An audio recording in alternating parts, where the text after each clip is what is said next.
Je m'appelle Léane et on est actuellement à Cherbourg pour les arrivées de la Rolex Fastnet 2025.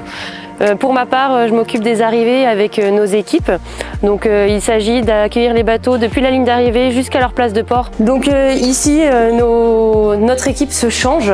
Donc on a tous nos cirés qui sont prêts et on a d'ailleurs un de nos équipiers, donc Henri, qui est en train de se préparer à aller accueillir le prochain bateau. Donc on a 4 semi-rigides répartis sur toute la zone entre la ligne d'arrivée et le port. On est répartis sur des quarts en fonction des journées. Donc on a commencé déjà hier. Pour ma part, le premier quart était de 20h à 4h. On a eu pas mal de bateaux, dont les premiers IMOCA et les premiers IRC.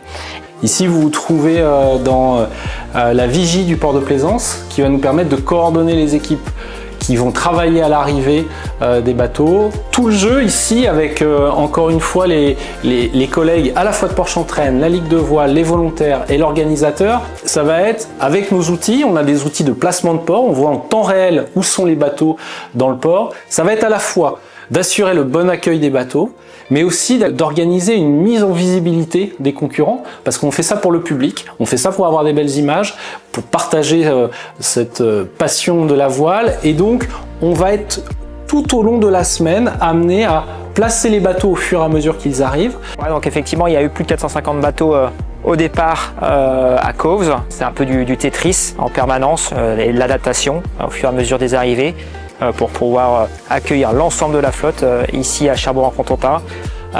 Les choses sont bien faites, les bateaux les plus rapides vont arriver évidemment au début de semaine, ce sont les plus grands, donc ils vont rester 48 heures jusqu'à la remise des prix, et après la remise des prix ils vont reprendre la mer, ce qui va nous permettre d'avoir des places libres où on va remettre d'autres bateaux jusqu'à vendredi, samedi, peut-être certains dimanches, puisqu'on aura eu cette année une Fastnet Race absolument exceptionnelle d'un point de vue des conditions météo.